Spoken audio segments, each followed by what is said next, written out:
HD.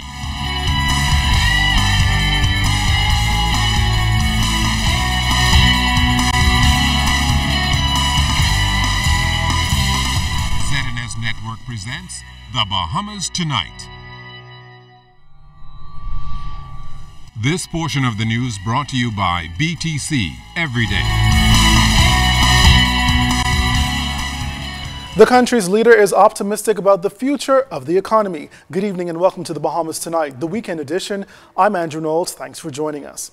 The Bahamas stands to benefit from recent extended talks with foreign investors, and this could generate added mobility for the economy, projected to make yearly steady progress.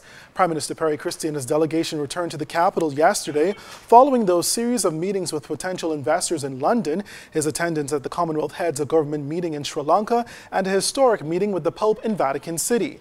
And while the Prime Minister views the trip as beneficial for the Bahamas, he did have to fend off some critics.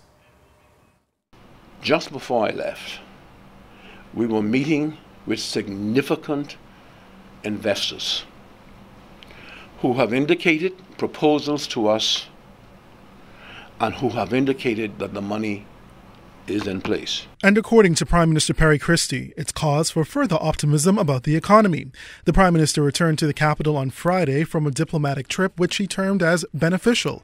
He attended the Commonwealth Heads of Government meeting in Sri Lanka and held helpful discussions with other member states on matters of direct economic benefit. Mr. Christie had a historic meeting with the Pope in Vatican City and also held a series of meetings with potential investors that generated considerable interest in investment opportunities for the country. Continuing discussions were held in London with government and private sector representatives for Dubai and the United Arab Emirates on initiatives relating to new economic opportunities in areas such as financial services, trade airlift, yacht registration, a small luxury cruise ship operating within the family islands, and agriculture. While in London, the Prime Minister also met with the principals of the Grand Bahama Port Authority and Hutchison Whampoa Group about expanding their long-term interest in Grand Bahama. He reveals some of the proposed investment opportunities for other islands, such as meeting with a group of investors who expressed interest in a resort project for world-class athletes.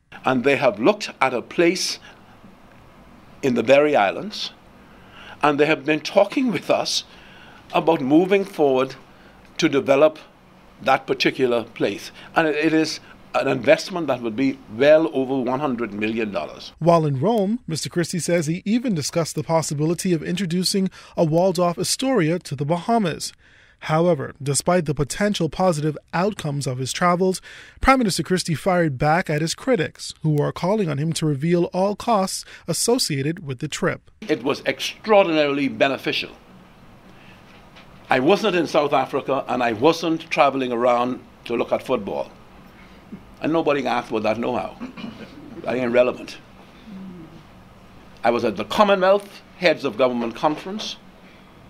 I went to Rome to see the Pope, and until such time as I see one of them could ask the question of how much Hubert spent when he was going on his tours and jaunts, right, then you don't ask me nothing about that. While he did not give a dollar amount as to the cost of the trip, Mr. Christie insists that it was within budget. For many years, fishermen throughout the country have complained about the impact of poaching on the industry and the need for stronger laws. Well, it appears those complaints have not fallen on deaf ears and are in fact getting attention. In this report, LaDon Davis tells us what's being done and how officials are viewing the problem. When the government took office in May last year, there was a depleted fleet of Defense Force patrol vessels. The lack of maintenance coupled with the wear and tear of the vessels narrowed the fleet to 4, which may have hindered Defense Force officers from effectively patrolling our borders. But that will all soon change as 9 new vessels have already been ordered for the Defense Force and are expected to be delivered early next year. The Minister of Agriculture, V. Alfred Gray, explains the impact the vessel upgrade should have on poaching. We have put in order for 9 more boats, and when they would have been delivered, we will have a fleet of 13. 4 boats could never police the borders of our country, and hence when we hear of poaching in the southeastern Bahamas or the northwestern Bahamas or on the Bahama Banks, anywhere, it is a cause for concern because we can do very little about it. having regard to the state of our Defense Force fleet. The minister is disappointed in the efforts of the former administration to sustain adequate resources for the Defense Force. I think the former government should have done something to begin the process of refurbishing or restoring the fleet's numbers to what they should be. But thank God we have done what we should do. With additional vessels, the level of poaching that has affected the bottom lines of many fishermen is expected to decrease.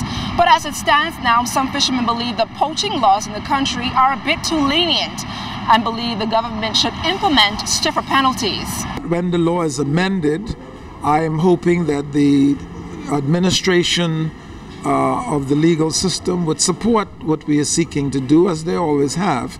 If fines are put on the books, I am sure that the courts will do their part in enforcing whatever the law would be.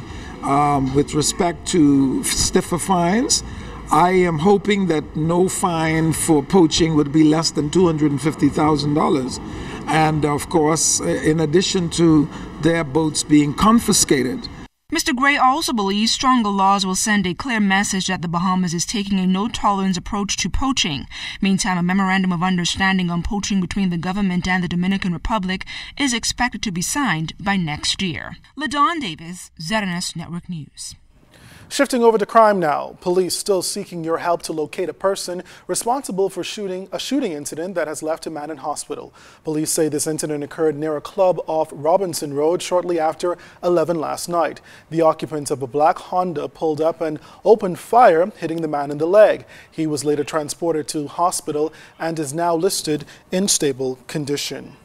Road Safety Month is winding down, but authorities are pushing to ensure that road users are aware of the laws on our streets. Minister of State in the Ministry of Transport, Hope Strawn, says one thing the committee wants to see is a reduction in the number of deaths on the streets.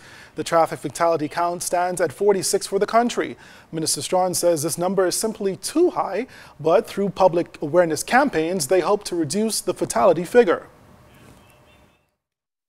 The aim and objective of Road Safety Month is for us to raise awareness and to sensitize the general public about the need for road safety.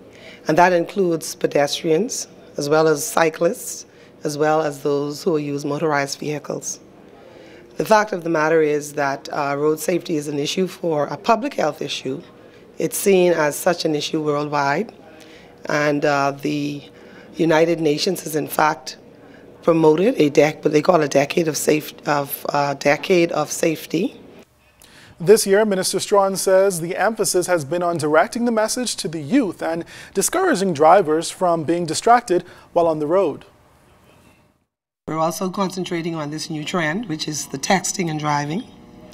And while we don't really have any statistics which really tell us the extent to which texting affects road users in terms of fatalities as well as injuries, we know that it is a form of, it causes the driver to not pay attention, to be distracted.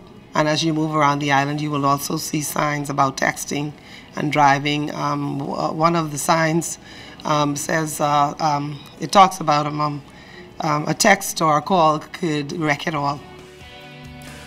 Ahead in the Weekend Report, it's a show of creativity as artists across the country are displaying their unique wares and gaining some much-needed exposure.